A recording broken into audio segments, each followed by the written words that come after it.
principios del siglo XX llegan los primeros sellos grabadores al país, tomando registro de músicas variadas, desde cantantes líricas a intérpretes de música criolla. A medida que se fueron mejorando los sistemas de grabación y copiado, la música argentina ganó un lugar central en la nueva industria comercial. En esta época, conocida como la Guardia Vieja, el tango incorpora el bandoneón y luego el piano, que obligará a multiplicar los demás instrumentos para nivelar volúmenes, estableciéndose más tarde la orquesta típica criolla, contrapuesta a la orquesta jazz que ejecutaba estilos variados. Tanto las orquestas como los cantantes, acompañados generalmente por conjunto de guitarras, fueron acaparando distintos ámbitos, desde confiterías, carnavales y la musicalización del cine mudo, otra de las nuevas industrias. Durante la década del 20 se produce la incorporación del cantante a la orquesta de tango, contando con el aporte de letristas independientes. Se consolida su éxito en el exterior, comenzado una década antes y suspendido por la Primera Guerra Mundial, de la mano de artistas como Francisco Canaro y Carlos Gardel.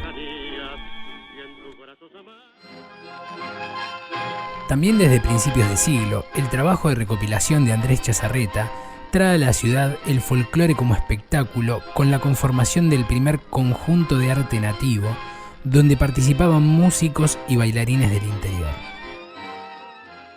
La aparición de la radio expande los horizontes de difusión de la música.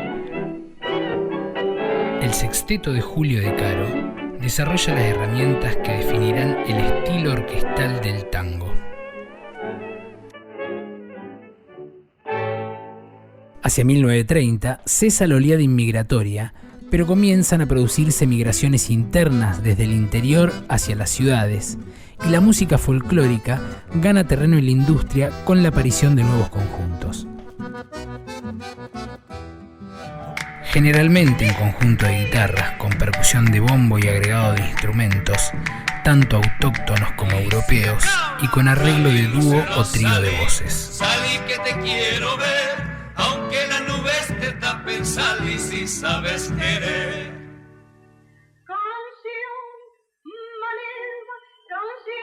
Aparece el cine sonoro, que se transformará en un gran vehículo de promoción de los artistas locales en toda América de habla hispana.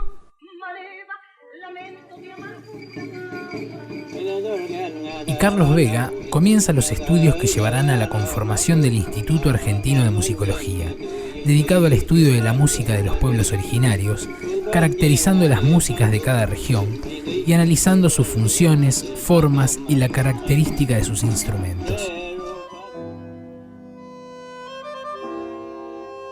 Se consolidan las conquistas laborales con la creación del Sindicato Argentino de Autores y Compositores.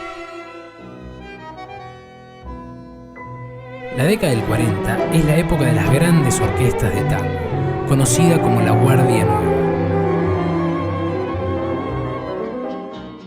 El folclore popular registra récords de venta llámame de sobrepaso, tan guiadito bailaré.